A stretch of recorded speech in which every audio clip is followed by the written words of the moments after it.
नमस्कार दोस्तों, आज हम बात करेंगे भारतीय राष्ट्रीय कांग्रेस के कुछ महत्वपूर्ण अधिवेशनों के बारे में कि वो कब और कहाँ हुए। जैसा कि आपको पता है कि विभिन्न एग्ज़ामों में इस टॉपिक से बहुत ज़्यादा प्रश्न पूछे जाते रहे हैं, बार बार ये रिपीट होता रहा है। तो इसी को ध्यान में रखते हुए मेरे द्वारा इस पर एक वीडियो बनाया जा रहा है इस टॉपिक पर। आप में से अधिकांश लोगों को यह बात पता होगी कि भारतीय राष्ट्रीय कांग्रेस जो है आज़ादी के समय एक सबसे बड़े राजनीतिक दल के रूप में उभरा था और इसकी जो स्थापना है एक ब्रिटिश रिटायर्ड अधिकारी जिनका नाम A.O. ह्यूम था, उनके द्वारा 28 दिसंबर 1885 की गई थी और ये जो हैं स्कॉटलैंड के निवासी थे। तो आइए अब हम बात करते हैं कि भारतीय राष्ट्रीय कांग्रेस के वर्ष 1885 जब इसकी स्थापना हुई थी तब से लेकर वर्ष 1947 तक के अधिवेशनों के बारे में, कुछ महत्वपूर्ण अधिवेशन जो परीक्षाओं में बार बार पूछे जाते हैं। इसके अतिरिक्त मैं आपको बता दूं कि जो पहला अधिवेशन है वो बम्बई, जिसे हम वर्तमान में मुंबई कहते हैं, उसमें हुई थी और कलकत्ता हाई कोर्ट के बैरिस्टर, मैंने यहाँ पे हाईलाइट भी कर रखा है, जिनका नाम व्योमेश चंद्र बनर्जी, आप देख सकते हैं व्योमेश चंद्र बनर्जी था, उनकी अध्यक्षता में हुआ था। तो चलिए फिर शुरू करते हैं 1885 से 1947 के बीच में हुए कुछ महत्वपूर्ण अधिवेशनों के बारे में जानकारी लेते हैं। तो पहला जो है 1885 में हुआ था, वर्ष 1885, जिसे हम बम्बई अधिवेशन के नाम से जानते हैं, मैंने पहले भी आपको बताया। और ये जो है व्योमेश चंद्र बनर्जी के द्वारा इसकी अध्यक्षता की गई थी, जिसे हम शॉर्ट में WC बनर्जी कहते हैं, और 72 प्रतिनिधियों ने इसमें भाग लिया था। मेरे द्वारा ये वीडियो कोशिश की जा रही है कि जितना शॉर्ट में इसे कर सकूं, मैं कोशिश करूंगा कि मैं इसे कम से कम समय में आपको बता सकूं। जो भी आवश्यक चीज़ें हैं मैं इसे बताऊंगा और जो मुझे अनावश्यक लगेगी मैं उसे स्किप कर जाऊंगा। आगे जो है अगला है 1886, जिसे कलकत्ता अधिवेशन के नाम से जानते हैं क्योंकि ये कलकत्ता में हुआ था और इसकी अध्यक्षता जो है दादा भाई नौरोजी ने की थी और ये जो थे प्रथम गैर हिंदू कांग्रेस अध्यक्ष थे और पारसी धर्म को मानने वाले थे। अगला है आपका 1887, जो कि मद्रास अधिवेशन के नाम से जाना जाता है और ये जो इसकी अध्यक्षता है वो सैयद बरुद्दीन तैयब जी के द्वारा किया गया था और ये कांग्रेस के प्रथम मुस्लिम अध्यक्ष थे। मैंने जो पॉइंट हाईलाइट कर रखे हैं उनको आप गौर से देखें और ये वीडियो आप बार बार देखें, आपको ये चीज़ें याद हो जाएंगी। अगला है आपका 1888, जिसे इलाहाबाद अधिवेशन के नाम से जानते हैं और इसके जो अध्यक्ष थे वो जॉर्ज यूले थे और ये कांग्रेस के प्रथम अंग्रेज अध्यक्ष थे। आगे बात करते हैं 1905, जिसे हम बनारस अधिवेशन के नाम से जानते हैं और इसके अध्यक्ष जो थे वो गोपाल कृष्ण गोखले थे। आगे बढ़ते हैं, अगला है 1906, जिसे हम कलकत्ता अधिवेशन के नाम से जानते हैं और इसकी अध्यक्षता भी जो है दादा भाई नौरोजी ने की थी और इसी अधिवेशन के दौरान सर्वप्रथम जो है वह स्वराज शब्द का उपयोग किया गया था। इस बात को आप ध्यान रखें, बार बार ये प्रश्न रिपीट होता रहा है कि स्वराज शब्द का प्रयोग किस अधिवेशन के दौरान किया गया था। कलकत्ता अधिवेशन के दौरान। अध्यक्ष कौन थे? दादा भाई नौरोजी और वर्ष कौन था 1906। बात करते हैं 1907 की, जिसे हम सूरत अधिवेशन के नाम से जानते हैं और इसके जो अध्यक्ष थे वो रासबिहारी घोष थे। इसी दिन जो है वो कांग्रेस का विभाजन हुआ गर्म और नरम दल के रूप में, यानी उदारवादी और उग्रवादी। उदारवादी अगर हम बात करें तो जैसे दादा भाई नौरोजी, और अगर हम गरम दल की बात करें, उग्रवादी की बात करें तो गोपाल कृष्ण गोखले, बाल गंगाधर तिलक जैसे नाम हो सकते हैं। आगे बढ़ते हैं 1908, जिसे हम मद्रास अधिवेशन के नाम से जानते हैं, जिसकी अध्यक्षता जो है वो रासबिहारी घोष ने की थी और इसी दिन जो है कांग्रेस के लिए नया संविधान जो है वो बनाने की बात की गई थी, बनाया गया था और उदारवादियों ने जो है इसी दिन कांग्रेस का नया संविधान बनाकर जो है राष्ट्रवादियों को निकाल दिया था। ध्यान रखें कि इसी दिन कांग्रेस का नया संविधान बनाकर उदारवादियों ने राष्ट्रवादियों को निकाल दिया था अपनी खेमे से। आगे बढ़ते हैं, एक और महत्वपूर्ण अधिवेशन जिसे हम लखनऊ अधिवेशन के नाम से जानते हैं और इसकी जो अध्यक्षता है वो अंबिका चरण मजूमदार द्वारा की गई और इसमें जो है कांग्रेस के नरम दल और गरम दल का एकीकरण हुआ, यानी मिलान हुआ। और ये किसकी प्रयासों से हुआ? एनी बेसेंट और बाल गंगाधर तिलक के प्रयासों से ही संभव हो सका। और कांग्रेस और मुस्लिम लीग के में जो समझौता था उसे हम लखनऊ पैक्ट के नाम से भी जानते हैं। इसे ही हम लखनऊ पैक्ट के नाम से जानते हैं, जो कि वर्ष 1916 में हुआ था। आगे बढ़ते हैं 1917, जिसे हम कलकत्ता अधिवेशन के नाम से जानते हैं, और ये जो है एनी बेसेंट के द्वारा इसकी अध्यक्षता की गई थी। और ये कांग्रेस की प्रथम महिला अध्यक्ष कह सकते हैं, या प्रथम गैर भारतीय महिला अध्यक्ष जो हैं वो एनी बेसेंट थी।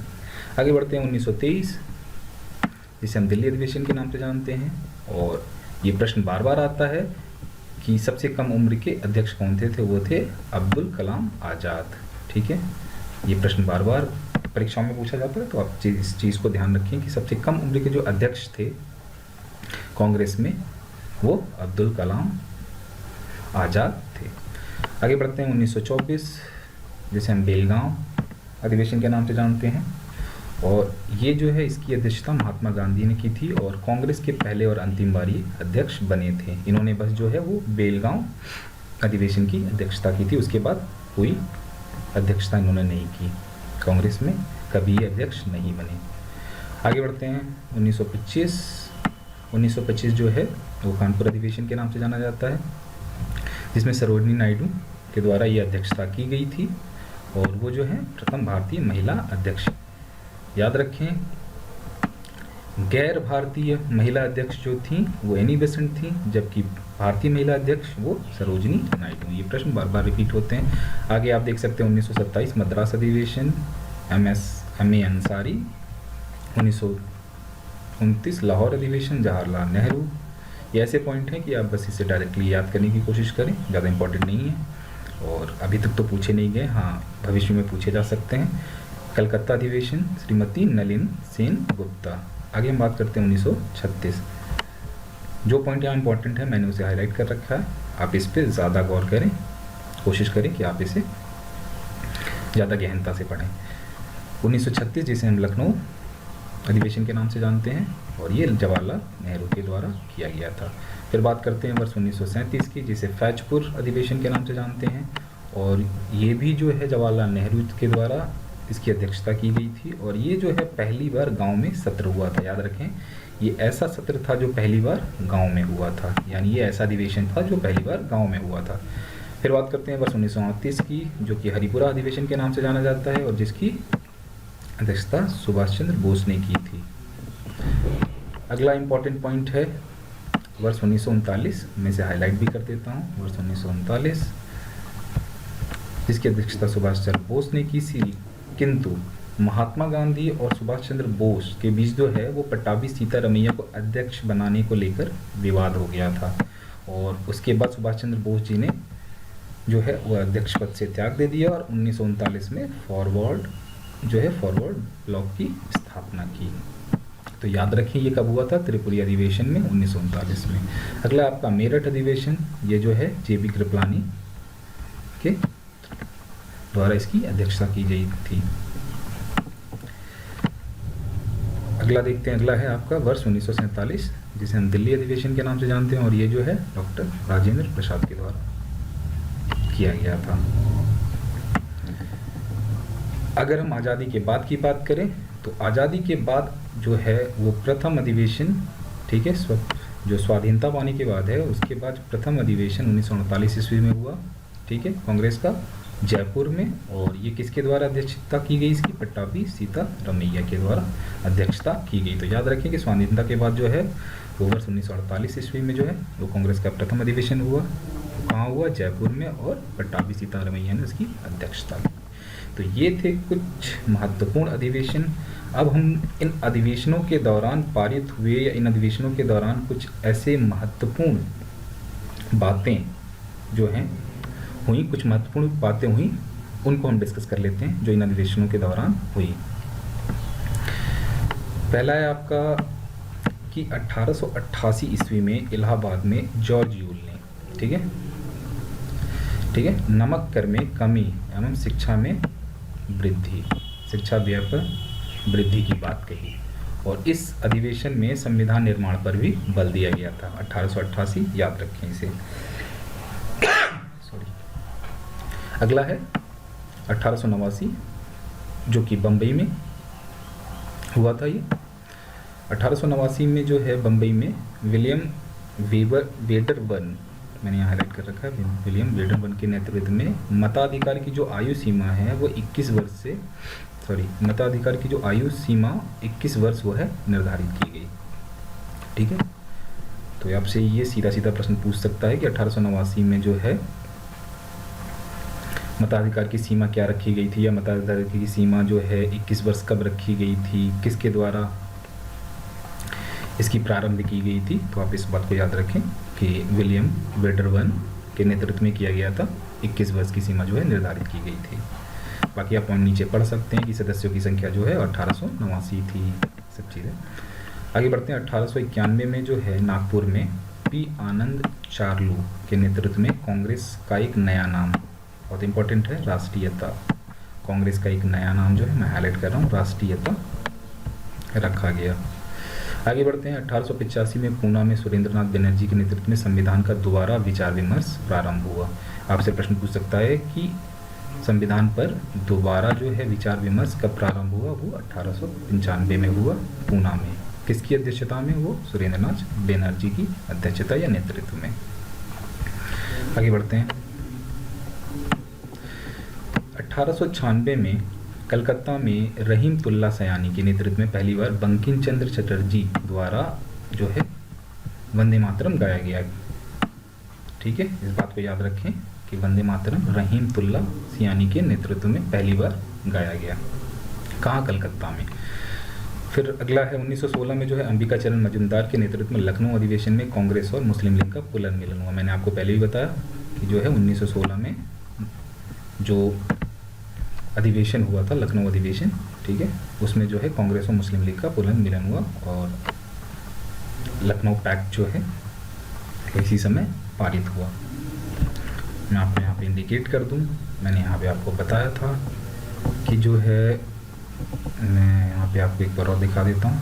ये देखिए, मैंने यहाँ पे आपको शॉर्ट में भी समझाया था कि 1900 में, और जो है लखनऊ पैक्ट के नाम से भी ये जाना जाता है। आगे बढ़ते हैं। 1918 में जो है दिल्ली में पंडित मदन मोहन मालवीय के नेतृत्व में अधिवेशन संपन्न हुआ और इस अधिवेशन में जो थे वो गरम दल के सदस्य अधिक थे, इसलिए जो है बाल गंगाधर तिलक अध्यक्ष चुने गए। ठीक है, आप शॉर्ट में भी आ सकते हैं। गरम दल के जो भी नेता थे लाल बाल, ठीक है, लाला लाजपत राय, बाल गंगाधर तिलक, विपिन चंद्र पाल, ठीक है, तो आप लाल बाल पाल के नाम से याद रख सकते हैं। तो इसमें जो है वो गरम दल के सदस्य अधिक थे और बाल गंगाधर तिलक इसके अध्यक्ष चुने गए। उसके बाद उन्हें जो है सिरोल केस के, आपसे पूछ सकता है किस केस के तहत उन्हें इंग्लैंड जाना पड़ा था बाल गंगाधर तिलक को, तो आप यहाँ से याद रख सकते हैं सिरोल केस के तहत। ठीक है, इंग्लैंड जाना पड़ा और अंततः जब वो चले गए तो मालवीय जी को अध्यक्ष बनाना पड़ा। ठीक है, उनके स्थान पर जो है मालवीय जी अध्यक्ष चुने गए और अधिवेशन में जो है आत्मनिर्णय के अधिकार की मांग की गई। आगे बढ़ते हैं। 1920 में जो है नागपुर में विजय राघवाचारी के नेतृत्व में अधिवेशन हुआ। इसमें भाषा के आधार पर जो है देश को प्रांतों में विभाजित किया गया। ठीक है, याद रखें, इसमें भाषा के आधार पर, मैं हाईलाइट कर दे रहा हूँ यहाँ पे कि इसमें भाषा के आधार पर जो है देश को प्रांतों में विभाजित किया गया। और ये जो अधिवेशन हुआ था किसके नेतृत्व में हुआ था? वो विजय राघवाचार्य। ठीक है, और लोकमान्य तिलक के नाम से जो है लोकमान्य तिलक स्वराज्य फंड की स्थापना की गई। वो कब किया गया था? 1920 में नागपुर अधिवेशन में। ठीक है, 1921 में जो है अहमदाबाद में अध्यक्षता पद हेतु जो है चित्तरंजन दास का चुनाव किया गया था। ठीक है, लेकिन उनके जेल जाने के कारण जो है अध्यक्षता हकीम अजमल खान ने की। ठीक है, ये बात भी आप याद रखें कि 1921 में जो है अहमदाबाद के लिए जो है चित्तरंजन दास का चुनाव किया गया, लेकिन उनके जेल जाने के बाद जो है अध्यक्षता हकीम अजमल खान ने की थी। आगे बढ़ते हैं कि 1924 में बेलगांव में कांग्रेस की अध्यक्षता राष्ट्रपति महात्मा गांधी ने की थी। ये मैंने आपको पहले भी बताया है, मैं फिर से रिपीट कर रहा हूँ। 1924 में जो है कांग्रेस की अध्यक्षता राष्ट्रपति महात्मा गांधी ने बेलगांव में की थी और ये प्रथम और अंतिम अध्यक्ष थे कांग्रेस के। उसके बाद इन्होंने कभी इसकी अध्यक्षता नहीं की। आगे बढ़ते हैं 1926 में गुवाहाटी में श्रीनिवास आयंगर की अध्यक्षता में संपन्न अधिवेशन में खद्दर पहनना अनिवार्य घोषित कर दिया गया। तो ये आपसे पूछ सकता है कि खद्दर पहनना कब अनिवार्य घोषित कर दिया गया, तो ये था 1926 में गुवाहाटी अधिवेशन में, और उसकी अध्यक्षता किसके द्वारा की गई थी? श्रीनिवास आयंगर के द्वारा। ठीक है दोस्तों, आप ये वीडियो बार बार देखें, आपको ये चीज़ें याद हो जाएंगी, बहुत ज़्यादा इम्पॉर्टेंट हैं। ये प्रश्न बार बार जो है परीक्षाओं में पूछे जाते हैं। और प्लीज़ आपको ये वीडियो कैसा लगा आप कमेंट लाइन पर ज़रूर लिखें। 1927 में जो है मद्रास में M.A. अंसारी के नेतृत्व में जो है पूर्ण स्वराज का प्रस्ताव पास किया गया। अगर आपसे पूछे कि मद्रास में जो है पूर्ण स्वराज का प्रस्ताव किसके नेतृत्व में पास किया गया, तो वो M.A. अंसारी के नेतृत्व में पास किया गया। आप इसका नाम याद रख सकते हैं। आगे बढ़ते हैं, अगला लेते हैं कि 1929 में जो है लाहौर में एक ऐतिहासिक अधिवेशन में जवाहरलाल नेहरू थे, और इस अधिवेशन में भारत में की पूर्ण स्वाधीनता का लक्ष्य पारित हुआ था। ठीक है, लाहौर अधिवेशन में 1929 में लाहौर अधिवेशन में जो है वो भारत की पूर्ण स्वाधीनता का लक्ष्य पारित हुआ, और 1936 में लखनऊ में इन्हीं के नेतृत्व में कांग्रेस पार्लियामेंट बोर्ड की स्थापना हुई। ठीक है, अब ये देख सकते हैं कि इन्हीं के नेतृत्व में कांग्रेस पार्लियामेंट बोर्ड की स्थापना हुई। ठीक है, आगे बढ़ते हैं। 1937 में फैजपुर में प्रांतीय स्वशासन के प्रस्ताव के साथ जवाहरलाल नेहरू ने अध्यक्षता की। ठीक है, और जैसा कि आपको पता होगा, मैंने यहाँ भी आपको इंडिकेट किया कि जो फैजपुर अधिवेशन था वो पहली बार गांव में हुआ था। ठीक है, ये पहला सत्र था कांग्रेस का जो कि गांव में हुआ था। ठीक है, तो आप यहाँ से देख सकते हैं और रिपीट कर सकते हैं कि जो है फैजपुर में प्रांतीय स्वशासन के प्रस्ताव के साथ जवाहरलाल नेहरू ने अध्यक्षता की थी। नेक्स्ट है और अंतिम लास्ट है कि 1938 में हरिपुरा गांव में नेताजी सुभाष चंद्र बोस की अध्यक्षता में गांधी जी के विरोध के बाद भी स्वराज्य का प्रस्ताव पारित हुआ था। इस अधिवेशन में जो है नेताजी सुभाष चंद्र बोस ने जो है वो इसका विरोध किया था, इस अधिवेशन का। इसके बावजूद भी स्वराज का प्रस्ताव यहाँ पे जो है इसकी अध्यक्षता जो है वो सुभाष चंद्र बोस ने की थी, और गांधी जी के विरोध के बावजूद भी इसमें स्वराज का प्रस्ताव पारित हुआ। तो दोस्तों, ये था भारतीय राष्ट्रीय कांग्रेस का कि कुछ महत्वपूर्ण अधिवेशन कब और कहाँ हुए और कुछ इम्पॉर्टेंट पॉइंट्स। अगर आपको ये वीडियो अच्छा लगा, बुरा लगा, जो भी, आप इसे कमेंट लाइन पर ज़रूर लिखें। अगर आप इसके रिगार्डिंग कोई परिवर्तन चाहते हैं वीडियो में तो आप ज़रूर लिखें। So thanks for watching my video, और प्लीज़ इसे शेयर करें, सब्सक्राइब करें, ताकि मुझे और हिम्मत मिले ऐसे और सारी वीडियोस बनाते रहने के लिए।